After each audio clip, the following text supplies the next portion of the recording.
మద్య నిషేధం హామీ ఇచ్చిన జగన్ ఘనత ఒక్క సంవత్సరంలోనే 30,000 కోట్ల రూపాయలు సంపాదించారన్నట్టు వార్తని హైలైట్ చేశారు. ఇక్కడే ఒక పెద్ద రాంగ్ స్టెప్ ఏం వేశారంటే తెలుగుదేశం హయామి కూడా రాశారు. ఇక్కడ రూపాయలు రాశారు, సంఖ్య కూడా రాయడం వల్ల అసలు తప్పు. అంటే తెలుగుదేశం హయాంలో కంటే వైసీపీ హయాంలో మద్యం తగ్గింది అని వీళ్ళ లెక్కల ద్వారా చెప్పారు. ఫర్ ఎగ్జాంపుల్ తెలుగుదేశం 2014-15లో అధికారంలోకి వచ్చింది. అప్పుడు 2,288 లక్షల కేసులు అమ్మారు.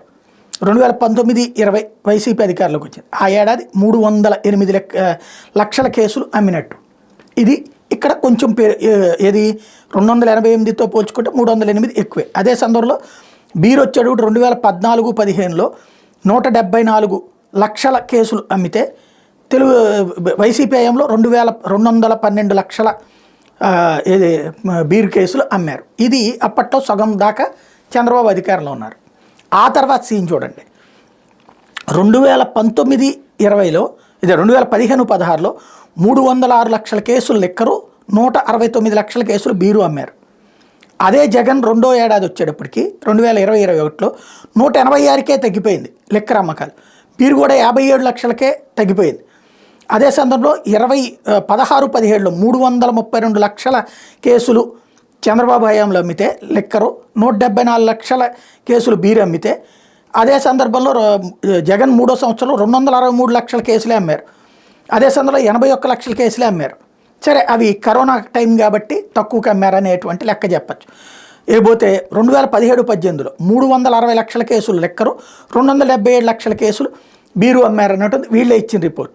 మరి జగన్ది 4వ సంవత్సరంలో వచ్చేటప్పటికి 335 లక్షల లిక్కరు, 116 లక్షల బీరే అమ్మారు. అంటే తక్కువ అమ్మినట్టే కదా. మరి ఇక్కడే లెక్కలు తేడా వస్తున్నాయి కదా.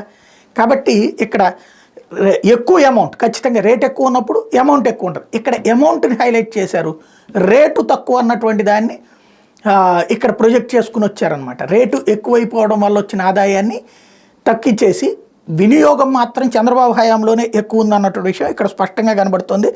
384 లక్షల కేసులు చంద్రబాబు 5 ఏళ్లలో అమ్మితే జగన్ హయాంలో వచ్చేటప్పటికి మొత్తం కలిపితే టోటల్ కోడలేదు వీళ్ళు తెలివిగా, మొత్తం కలిపితే ఈ రేట్ల వరకు కౌంట్ వేసేసి హయ్యెస్ట్ చేశారన్నటువంటి కాన్సెప్ట్ను మాత్రమే ప్రొజెక్ట్ చేసుకుంటూ వచ్చారు. 2020-21 ఈ లెక్కలన్నీ తీసుకుని వచ్చి ఇందులో వచ్చినటువంటి వాటిని తేడాగా చూపించేటటువంటి ప్రయత్నం చేశారు. టోటల్గా చూస్తే మద్య వినియోగం అన్నటువంటి మద్యం వల్ల ఆదాయం జగన్ సర్కార్ హయాంలో ఎక్కువ వచ్చింది, బట్ వినియోగం తగ్గింది. అది ఎప్పుడు చెప్తున్నారు, అది నిజమని ఇవాళ ఆంధ్రజ్యోతి సర్టిఫికేట్ ఇచ్చింది. అది యుద్ధ పత్రికలు వచ్చినట్టు.